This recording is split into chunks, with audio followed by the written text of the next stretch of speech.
वो फोन वापस अपनी जगह पर रख रही थी कि तभी फोन पर एक नोटिफिकेशन आया। निक्की ने गलती से वो मैसेज खोल दिया था। ये क्या? वेरोनिका पीयूष को क्या मैसेज कर रही थी? और साथ में ये किस किस्म की फोटोज भेजी है इसने? वेरोनिका के मोबाइल में पीयूष के लिए लिखे गए मैसेज पढ़कर निक्की सकते में आ गई थी। इसका मतलब भाभी सच कह रही थी। मेरी बेस्ट फ्रेंड मेरे पीठ पीछे मेरा घर तोड़ना चाहती है। वो पीयूष को कितने अरसे से रिझाने की कोशिश कर रही है और मुझे इस बात की भनक भी नहीं लगी। निक्की को आज बहुत बड़ा धोखा मिला था। जिस बचपन की दोस्त को उसने बहन का दर्जा दिया था, आज उसकी खुदगर्जी ने उसे तोड़ कर रख दिया था। ये तुमने क्या किया वेरोनिका? और तभी उसके मन में उससे भी बुरे विचार आने लगे। कहीं पीयूष भी तो उसे नहीं, वो सिर्फ और सिर्फ मुझसे प्यार करता है और उसने तो किसी मैसेज का रिप्लाई भी नहीं किया है। लेकिन कहीं वेरोनिका ने मेरे और पीयूष के बीच आई दरार का फायदा तो नहीं उठा लिया? और तभी भाभी मुझे वो चेतावनी दे रही थी। तभी उसे वही नोट वहां पड़ा मिला जिसमें वेरोनिका को पुरानी हवेली पर बुलाया था। उसके सबसे बुरे सपने हकीकत में बदलने लगे थे, क्योंकि पीयूष भी अपने कमरे में नहीं था। इसका मतलब पीयूष मेरे पीठ पीछे वेरोनिका के साथ। पीयूष को खो देने के ख्याल से निक्की विचलित हो उठी थी। वो किसी तरह अपने आप को संभालते हुए पुरानी हवेली की ओर चल पड़ी। वेरोनिका को पुरानी हवेली का रास्ता ढूंढने में कुछ दिक्कत हो रही थी। आज की रात भी कितनी अजीब है, कहीं कुछ दिखाई भी नहीं दे रहा। वो बगीचे से निकलकर हवेली के पिछले हिस्से में आई ही थी कि तभी उसके सामने पीयूष आ खड़ा हुआ। वेरोनिका, तो तुम आ गई? कैसे नहीं आती? तुमने जो बुलाया था। तो पीयूष, आखिर तुमने मान ही लिया कि तुम भी मेरी तरफ अट्रैक्टेड हो। ये लड़की अपने आप को न जाने क्या समझती है। खैर, अभी तो इसके ख्याली पुलाव को आग देनी ही होगी। हाँ, दरअसल मैं निक्की से ज्यादा तुम में इंटरेस्टेड था। निक्की के साथ तो मैं बस यूं ही खेल रहा था। मेरी नजर हमेशा से तुम पर ही थी। तो फिर मुझसे इतनी दूर क्यों खड़े हो? मेरे पास आओ ना। पीयूष अपने मन को शांत कर वेरोनिका के करीब आने ही वाला था कि तभी वाह पीयूष, क्या कमाल का काम किया है तुमने। और वेरोनिका तुम भी। मुझे विश्वास नहीं होता तुम दोनों इस हद तक गिर सकते हो। निकिता, तुम यहाँ क्या कर रही हो? चुप रहो। इतना सब कुछ हो जाने के बाद भी तुम मुझसे सवाल कर रहे हो, जबकि सवाल करने का हक मुझे है। मुझे जवाब दो, तुम दोनों आधी रात को यहाँ अकेले में क्या कर रहे हो? क्या ये भी किसी रस्म का हिस्सा है पीयूष? रस्म? कैसी रस्म? निकिता, अपनी सीमा मत लांघो। चुपचाप अपने कमरे में चली जाओ, वरना क्या?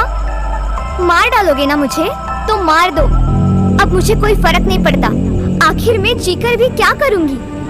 तुम दोनों ने मेरी जिंदगी मुझसे छीन ली है। निकिता, बात को समझने की कोशिश करो। जैसे नहीं, मुझसे दूर रहो। आज हमारे बीच सब कुछ खत्म हो गया है पीयूष। निकी, एक बार मेरी बात तो सुनो। अभी इन सब बातों को लेकर बैठने का वक्त नहीं है। मैं कुछ भी सुनना नहीं चाहती। चलो, एक तरह से अच्छा हुआ कि सच्चाई खुद ब खुद तुम्हारे सामने आ गई। अब अगर थोड़ा सा भी सेल्फ रिस्पेक्ट हो ना, तो हमें अकेला छोड़ दो। मुझे विश्वास नहीं होता कि मैंने तुम्हें कभी अपना दोस्त माना था। निक्की और वेरोनिका की तकरार चल रही थी कि तभी पुरानी हवेली से किसी के चीखने की आवाज आई। डर से उन तीनों के रोंगटे खड़े हो गए थे। ये कैसी आवाज थी? ओह नो, रचना हवेली के अंदर ही रह गई। पुरानी हवेली के अंदर रचना का सामना मौत से होने वाला था। नहीं, दरवाजा खोलो, कोई मुझे बचाओ। नहीं, मुझे छोड़ दो।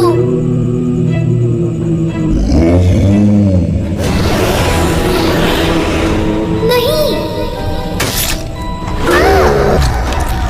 किसके चीखने की आवाज थी? पीयूष तो जैसे बुत बनकर खड़ा था। ऐसा लग रहा था जैसे उसे कोई गहरा सदमा पहुंचा हो। तभी वहां पर प्रतीक और राजा साहब आते हैं। क्या हुआ पीयूष, काम हुआ कि नहीं? वेरोनिका को देखकर राजा साहब को बड़ा धक्का लगा। ये लड़की यहाँ पर, तो फिर अंदर कौन है? पिताजी, वो अंदर रचना है। क्या? रचना? हाँ, एक भूल की वजह से वो अंदर बंद रह गई। पीयूष का जवाब सुन वो और भी आग बबूला हो गए थे। बस, अब हम और कुछ नहीं सुनना चाहते। भवानी सिंह, इस लड़की को यहाँ से ले जाओ। जी मालिक। क्या? नहीं, छोड़ दो मुझे। मैं इस राजघराने की होने वाली बहू हूँ। पीयूष! भवानी सिंह उसे घसीटता हुआ वहां से ले जा रहा था। नहीं, कहाँ ले जा रहे हो उसे? रुको। निकी, उसे कुछ नहीं होगा, तुम बस अब शांत हो जाओ। लेकिन रचना, चलिए, हमें रचना की मदद करनी है। लेकिन कोई अपनी जगह से नहीं हिला। क्या हुआ? आप सब यूँ गुमसुम क्यों हो? रचना को अब कोई नहीं बचा सकता। ऐसा क्यों बोल रहे हो पीयूष? क्योंकि वो मर चुकी है निकिता। वो अब इस दुनिया में नहीं रही। नहीं, ये नहीं हो सकता। तुम झूठ बोल रहे हो। वो ठीक कह रहा है बहू। रचना के बचने की कोई उम्मीद नहीं है। वो अब हमारे बीच नहीं रही। तुम अपने कमरे में जाओ। आप लोग इतने सख्त दिल कैसे हो सकते हैं? मैं नहीं मानती कि रचना अब नहीं रही। आप लोगों में से कोई मेरी मदद करे ना करे, मैं उसे जरूर बचा लूंगी। रुको बहू, पुरानी हवेली में जाने से पहले ये तो जान लो कि उस दरवाजे के पीछे क्या है। हो सकता है ये जानने के बाद तुम अपना मन बदल लो।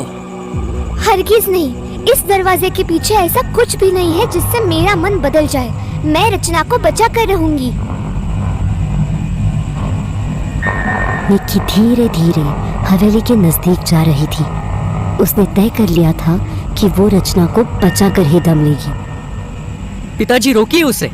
उसे नहीं पता कि वो मौत के मुंह में जा रही है। रुक जाओ निकी, प्लीज। अंदर जाने से पहले इन रस्मों के पीछे का रहस्य तुम्हें सुनना होगा। क्या पीयूष निक्की को इन रस्मों के पीछे का राज बता देगा?